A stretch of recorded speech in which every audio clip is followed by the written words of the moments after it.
Daddy Frankie, may good news at may kaunting bad news para sa pabahay ni Dangdang. Well, ano nga ba ito, at yan ang ating malalaman sa video na ito mga kaibigan, pero bago yan. Paalala lang po, lagi po natin suportahan si Daddy Frankie sa kanyang mga charity works mga kaibigan. At syempre bilang isang content creator, malaking bagay na sa akin ang inyong pag-like sa aking video, salamat po. Well, unahin na nga muna natin yung medyo negative na balita ni Daddy Frankie tungkol sa pabahay niya kay Ate Dangdang. Actually, hindi naman siya ganun ka-negative dahil ayon nga kay Daddy Frankie, magagawang niya naman ito ng paraan mga kaibigan. Well, ayon nga sa sinabi ni Daddy Frankie sa kanyang last video ay kinausap niya yung tatay ni Dangdang.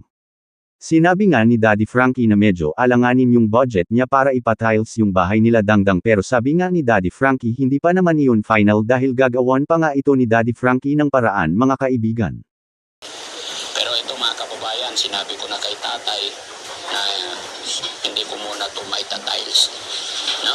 Sa tiles ang magiging ano ko dito. Wala po munang tiles siguro. Pero gano'n sinabi, hindi natin alam kung kaya pa ng inyong lingkod, bakit hindi. Gusto ko lahat ng beneficiary natin komportable, masaya.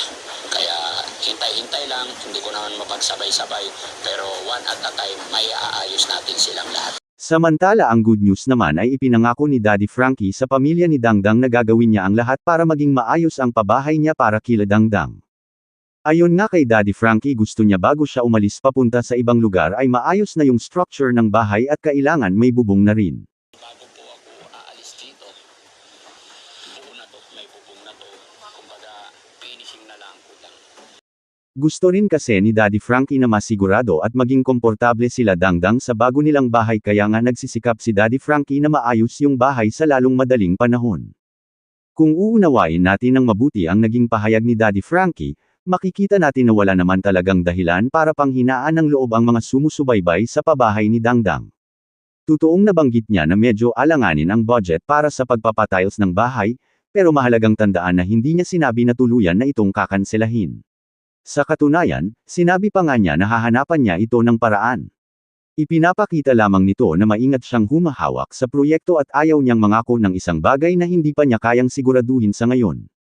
Kung tutuusin, mas nakatuon ngayon si Daddy Frankie sa mas mahahalagang bahagi ng bahay, gaya ng pagpapatibay ng istruktura at pagpapalagay ng bubong.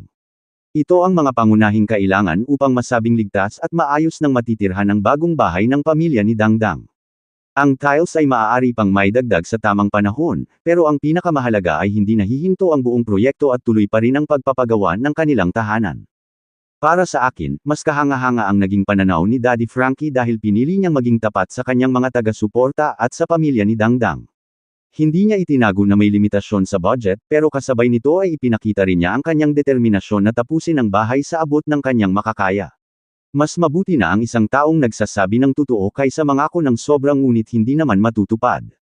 Sa huli, ang tunay na magandang balita rito ay nananatiling buo ang kanyang pangako na may pagawa ang bahay ni Dangdang. Hanggat nakikita ang patuloy na pag-usad ng proyekto at ang pagsisikap na matapos ito bago siya umalis, malinaw na nananatiling prioridad ni Daddy Frankie ang mabigyan ng ligtas at disenteng tahanan ang pamilya. At iyon ang mas mahalagang mensahe kaysa sa pansamantalang kakulangan sa budget para sa ilang finishing touches ng bahay. Ikaw, ano masasabi mo dito? Comment down below. Salamat sa panunood mo kaibigan, ingat kayo at God bless.